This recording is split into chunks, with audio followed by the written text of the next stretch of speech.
Hello guys, വീണ്ടും പുതിയൊരു വീഡിയോയിലേക്ക് സ്വാഗതം. അപ്പോൾ ഇന്നത്തെ പരിപാടി പെട്ടെന്ന് പണി തീർക്കുക, പുറത്തേക്ക് ഇറങ്ങുക. ഇത് ഞങ്ങളുടെ കൂടെ വർക്ക് ചെയ്യുന്ന കൊളീഗാണ്. അവൻ മലയാളം പഠിച്ചു വരുന്നു ഗൈസ്. പുറത്തേക്ക് ഇറങ്ങിയപ്പോൾ കുറെ പശുക്കളെ കണ്ടു. അപ്പോൾ ഇന്നത്തെ കണ്ടന്റ് ഇവിടുത്തെ പശുക്കളെ കുറിച്ചാകാന്ന് വിചാരിച്ചു. ഇവിടെ പണം കഴിഞ്ഞാൽ മൂല്യമുള്ള ഒരേ ഒരു വസ്തു ഇവിടുത്തെ പശുക്കൾ തന്നെയാണ്. അതിപ്പോൾ കല്യാണമാണെങ്കിലും വേറെ എന്ത് ആചാരമാണെങ്കിലും അതിപ്പോൾ എന്തെങ്കിലും ഒരു പ്രശ്നം പരിഹരിക്കാനാണെങ്കിലും പശുക്കളെയാണ് കൂടുതലായിട്ട് ഉപയോഗിക്കുന്നത്. ഇവിടെ ചില ഗോത്രങ്ങൾ തമ്മിൽ മത്സരം വരെ നടക്കാറുണ്ട്, ആർക്കാണ് കൂടുതൽ പശുക്കൾ എന്നറിയാൻ.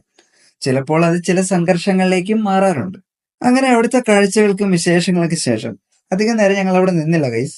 ഒരു ട്രക്ക് പോയപ്പോഴുള്ള അവസ്ഥയാണ് നിങ്ങൾ ഇപ്പോൾ സ്ക്രീനിൽ കാണുന്നത്. ഇവിടെ ടാർ റോഡ് ഇല്ലാത്തതിനാൽ റോഡിൽ നിൽക്കുന്നത് വളരെ പ്രയാസമേറിയ ഒരു കാര്യമാണ്. ബൈ ഗൈസ്, വീണ്ടും പുതിയ വീഡിയോ ആയിട്ട് ഞങ്ങൾ വരുന്നതായിരിക്കും. So stay tune.